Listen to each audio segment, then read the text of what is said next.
Well, about 6 o'clock in the morning, there was a big bang, bang, bang on the door.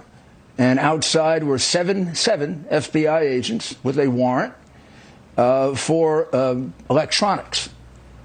And I looked at the warrant and I said, this is extraordinary because I've offered to give these to the government and talk it over with the government for 2 years. I don't know why they have to do this.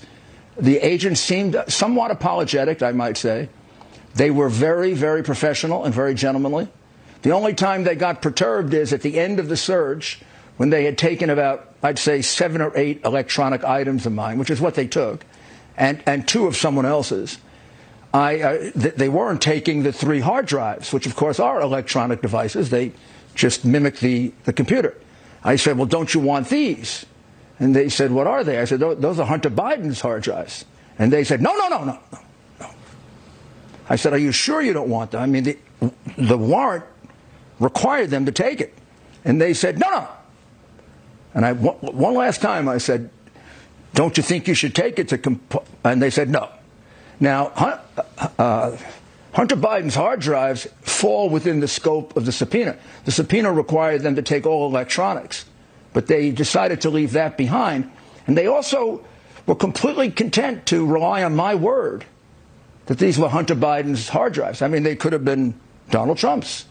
They could have been Vladimir Putin's. They could have been anybody's. But they relied on me, the man who had to be raided in the morning, because I'm going to destroy the evidence. I've known about this for 2 years, Tucker. I could have destroyed the evidence a year. I didn't destroy the evidence because the evidence is exculpatory. It proves that the president and I and all of us are innocent. They're the ones who are committing. It's like projection. They're committing the crimes.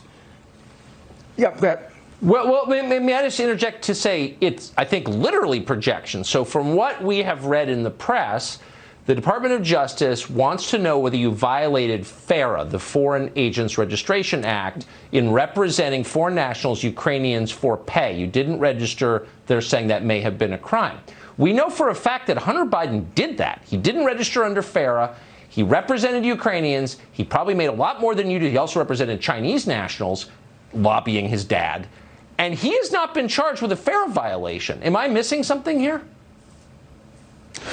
Yeah, you're missing, equal administration of justice, which is what we don't have anymore. The reality is the hard drive contains somewhere between a dozen or more violations of FARA that are spelled out completely, failure to register. The fact is it also spells out, as we now know, a clear violation of the Gun Act. The application is a straight-out fraud. He says, I'm not an addict. We have a picture of him 5 days before smoking a crack pipe behind the wheel of a car and then saying under oath that he's not an addict. And it's the left that gets all perturbed about people who are mentally unstable having guns. Well, he was unstable. He's been, unfortunately and tragically, I feel sorry for that part of Hunter Biden. I think his father exploited him. But the reality is he's still a danger to the public if he's driving an automobile or holding a gun. But they don't care about that. No, they come instead into my apartment when I'm willing to talk to them civilly myself. And second, I can tell you, I never, ever represented a foreign national. In fact, I have in my contracts a refusal to do it because from the time I got out of being mayor, I didn't want to lobby. Never did it to Bush, never did it to Obama, never did it with Trump. And I can prove it. Just give me an opportunity. But they won't. Instead, they had a breakdown. I wouldn't say breakdown, but smash on my doors in a frightening way. Lucky I don't get frightened very easily. I handled them very professionally, and they handled me very professionally. I want to make that point. Also, Hunter, I am a lawyer who has prosecuted a lot more serious cases that have been prosecuted in the U.S. Attorney's Office since I left.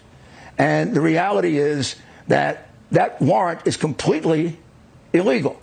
The only way you can get a search warrant is if you can show that there's some evidence that the person is going to destroy the evidence or is going to run away with the evidence. Well, I've had it for 2 years and I haven't destroyed it. And they also got it from the iCloud.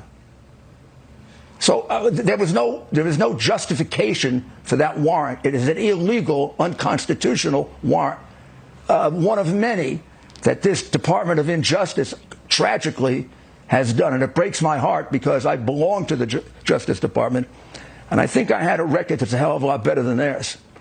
Joe Biden said he didn't know, the Lincoln Project knew, the guys who covered up child molestation, but Joe Biden says he didn't know that this raid was coming. Do you take that at face value? Maybe he doesn't remember. I'm not sure if he can retain anything for more than about, the time it takes to read it. But in any event, who cares if he knew or not? And the reality is how the Lincoln Project knowing means that they have a serious leak in a very important investigation. We have been warning them of that for 2 years. My lawyer, Bob Costello, has written to them 4 times to plug up the leaks. They've done nothing to do that. So just to frame this, may I interrupt you? I should have done this at the outset. I just want to make absolutely certain that we understand, our viewers understand, what it is the Justice Department says they're investigating. We've read it's a FARA violation. Is there something else? What have they said to you about what they're looking into? They haven't said anything to me. They won't explain to me what they're looking into for 2 years. We've called them 5, 6 occasions, said, tell us what you're investigating. We'll come in and address it. No, just come in and talk to us. Tell us about your whole life. Of course, that's ridiculous. And so I have to go as a lawyer on the search warrant. The search warrant is purportedly based on one single failure to file for representing a Ukrainian national or official that I never represented. I have never represented a Ukrainian national or official before the United States government. I've declined it several times. I've had contracts in countries like Ukraine. In the contract is a clause that says I will not engage in lobbying or foreign representation. I don't do it because I felt it would be too compromising. Here I am in the middle of representing the President of the United States on a charge that I believe he was innocent of.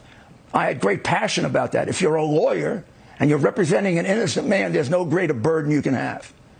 And my sole concentration, and I am so offended by the things they've said about me, my sole concentration from the beginning here, Tucker, was to find evidence that would prove what I knew, that he was innocent of Russian collusion and that he was innocent of doing anything improper.